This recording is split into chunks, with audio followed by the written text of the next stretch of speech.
be close to the hotel, and by then it's going to be very easy to move. No bicycles crossing you at 100 kilometers per hour. Um, and then tomorrow we proceed in the same way. Understood. We start a little bit later, huh? Because we'll spend a long night in the pubs in Louvain-la-Neuve. And so 3 more talks, and then a visit of the laboratory. And then we have a lunch at another place in the center named Louvain House, and only work package leaders come back here, right? Preceded by an introduction by Jonathan. Okay, that's it. Anything you want to add? Yeah. Any question about practicalities? No. Okay, I leave the floor to Jonathan. Thank you, Christophe. Did you give your slides? Yes, already. Yeah, we did it. Whenever you talk, please be sure you have your talk on the memory stick at least half an hour in advance, because those guys will need a copy, and then there's a copy that needs to come on the projector. Yep. Okay, thank you, Christophe. Thank you for hosting this M-Cube consortium meeting in UCL today and tomorrow. So we are at a crucial step of the project. As one of our external advisors said 1 year ago, Richard Craster from UK, he told us that 4 years of project could seem very long, but actually it's really fast. And now it's already 2 years of project. So at the end of December, we will be at the midterm of the project. So it's really a crucial step because, as you know, there is this midterm review with the European Commission on February, but especially regarding the scientific results, it's maybe the time to accelerate, to work more closely together. So I wanted just to tell you just share with you a few information about what we did since ITMO meeting in St. Petersburg, Russia, especially on non-scientific tasks, because during the last review, we got an excellent review from the project officer from the European Commission on the scientific aspects, but we had to improve our non-scientific actions, especially on communication. So we have reinforced our communication strategy. First, thanks to the appointment of Claire Guénet, our communication manager now. Especially she, and you might know it, she's really, along with the Reda, pushing you to create a Twitter account, to subscribe to the M-Cube Twitter account too. To be honest with you, I created my own Twitter 2 weeks ago.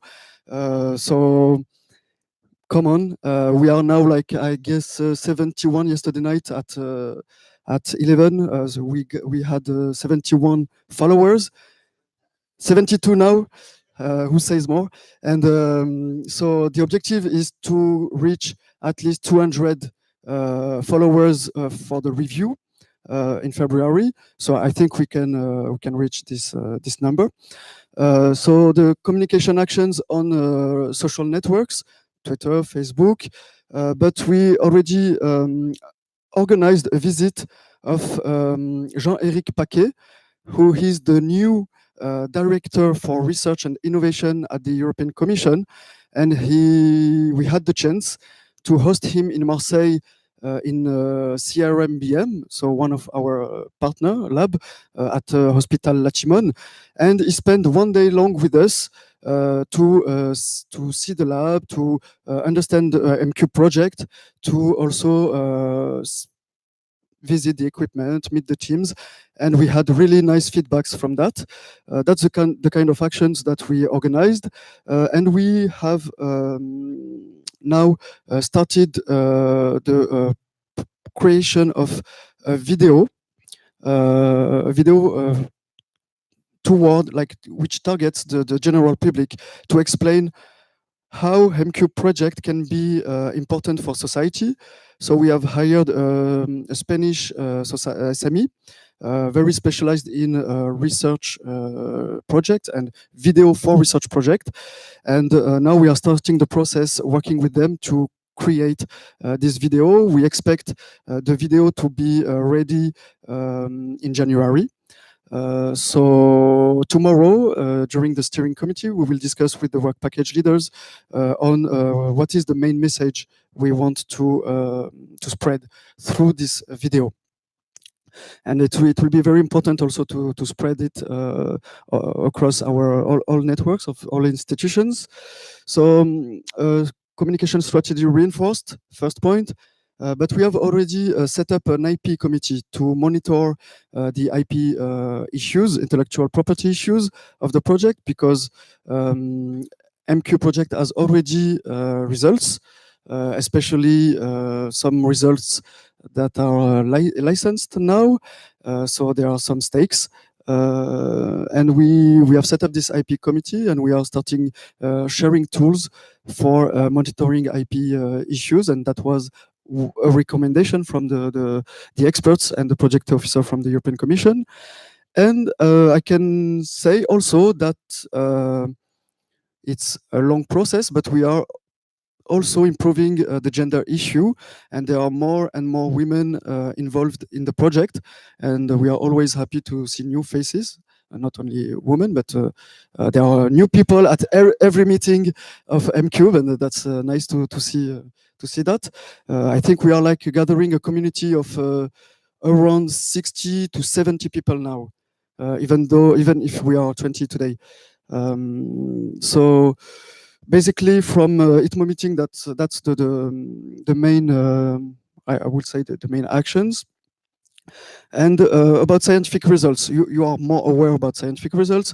I would say that these 2 days, please take the opportunity to talk together, all together, to share information, because on a daily life, on the daily life, you are working on a bilateral way, so you are working a lot with some partners, but these 2 days is really the opportunity to share information at the global scale of the project. Reda has prepared a very nice document I sent to you a few days ago, which gather all the publications and conferences that we know you have been involved in, but we think they are missing, some information are missing. So please complete the document. I know some of you already completed it, but please take the time to read it and to add the conferences you have been involved in. Send to Claire the presentations, please. We really need that because we have many deliverables to prepare for December. And for the publication, of course, it's very important. Just one comment. We spent 2 days in Google to find all the references and all the paper and the conference. Just when you go to conference, send us just the title and where is it? Because if I Stefan, and Jonathan spend time to try to find the information, we can write something false. Thank you, Reda. So please send us the presentations, the name of conferences. And so you did a lot of experimentations, measurements. You have already improved medical imagery for certain parts of the body. And I was very happy also to discover the snake antenna that we have now in Marseille. So there are new prototypes created. So I think it's a really nice project to manage, and it's really encouraging because of the results, thanks to you.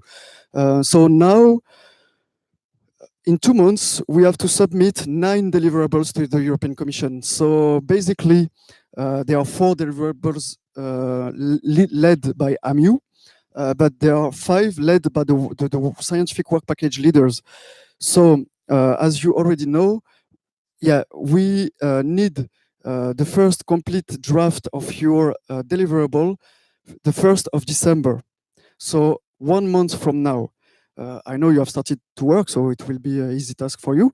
And but of course, as with Reda, we have to check the documents and to check the coherence of the documents between themselves. We really need this time to provide you feedbacks and to work together to submit, to be able to submit on time. We succeeded last time to submit on time without any late, not one day of late. So let's do it the same way together this time again. Then the next meeting will take place in Institut Langevin in Paris, mid-January. We will discuss today with Julien Doroni and Reda about the dates, but I think it will be the 14th and the 15th of January, but we will confirm it by an email. So it will be very important because it will be 1 month before the review, and so we will have to share our efforts to prepare it. And the EC review is the 21st of February. So basically that's the main next steps. So if you have any question, of course, as usual, please come to see me and Reda, and I wish you a nice meeting, and I leave the floor to Martin from America Oils. Thank you.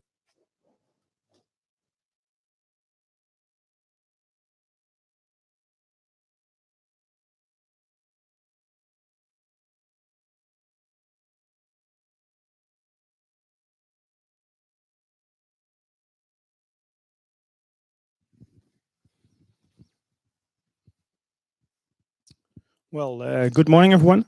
My name is Marta Ludenberg. I'm representative of ML Coals. And today I would like to present you some things we expected from MCube with the impacts seen from ML Coals. ML Coals was founded in May 2013. In 2016, we already had 25 employees. And we are still growing. And nowadays, in October, we already have over 75 employees. Not only RF engineers, but also mechanical engineers and a lot of assembly specialists. So we can, make all kind of things. That's what I show you next. Some products we already made in the past, some high density arrays, some body calls, some mechanical bad things with the body call included. Some body array setup.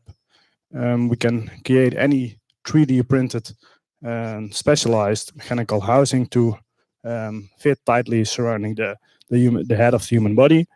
We also have our own 3D Philips system to do the full testing of the Philips interfacing. So from interface boxes to calls to whatever you need. Why MR coils? One of the things which we can make is the high density arrays for the 7T system of Philips. 7T, as you know, will increase the resolution of the images, but you can also increase the scanning speed. So that's one of the things. We can also make calls for all kind of different nuclei. So any research topic of any study what you want to do, we can provide you with calls for that to make your images. For example, for the liver and the heart, we can do make phosphor coils. Here you see some images of a body coil where you can clearly see that you have a large region of interest. So you can scan with this body coil not only one leg but two legs simultaneously. So the region of interest is really big. We can also make crusher coils, for example, for glutamate mapping of the human brain. An update from our side. This is a project what I'm working on currently. It's called a meta scanner, where multiple nucleus are used to do the full metabolism scanning of the human body. Here you see the transmit part, the big body coil, the birdcage style, some receive array with some transmit antennas, and the full interfacing like the the digital analog to digital conversion is included in the bed as well, and that's all made in house. For Siemens, we do similar things. This is a project of a multi-channel receive head coil, where a birdcage coil is surrounding the transmit part. So also the interfacing for Philips we do as well. For GE, we recently developed a body array which include receiver elements, 32 channel and 8 channel transmit antennas. And Multiwave, which is also in this consortium, we made for them some customized audio connectors to fit their needs. So what are we actually expecting from MCube? Because we think that a lot of things you come up with can directly be implemented in our products. For example, intraoperative MRI is recently started in this month, and it's a big project where a surgery room is actually combined with an MR scanner. So a surgery will take place, and mainly it will be brain surgery. So the brain surgery will take place, and then the patient can be shifted in the same room inside the MR scanner. The scan will be used to validate how your procedure is going, and it will be shifted out the MR scanner again, and your surgery can go on. Another project is ML-Linac. This is actually a combination of Linac receiver, so that it will receive your radioactive particles in combination with your MR image. One of the requirements is that the coils need to be translucent, so maybe some high Q receiver arrays can be used for this as well. Another expectation is multi-tuning. Now we have the traditional multi-tuning possibilities with a lot of components, but maybe we can get rid of those. And magnetic shielding is already also a topic which we can use. This project is started this year, Nichi project. I'm also working within this project. It's a bit similar to the Metascanner project, where we dynamically map the biochemical process in the human body. So what we actually wanted to do is make a multi-tuned transmitter and receiver, and and multi-tuning, new multi-tuning properties could be used for that as well. And one of the big things of a transmit body coil is that efficiency really drops down if you're using an RF shield. So the magnetic shielding could really be beneficial to increase your performance of your body coil, of your transmit, and so increase your image quality. Thank you for your time. If you have any questions, please ask or come by later. Thank you.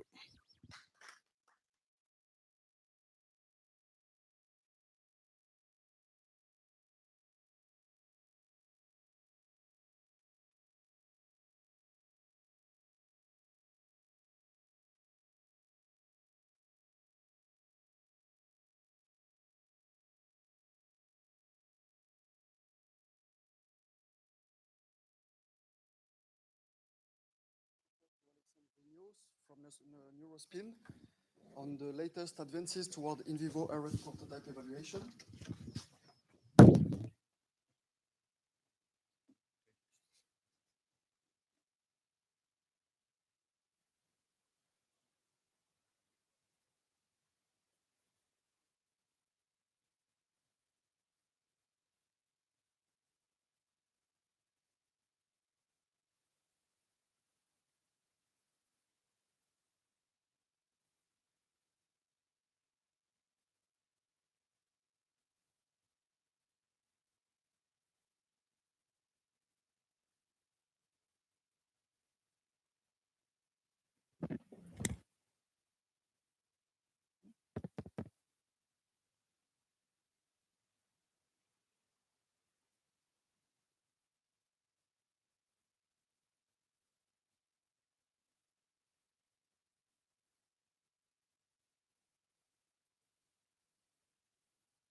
cravate. It's okay. I think it's working.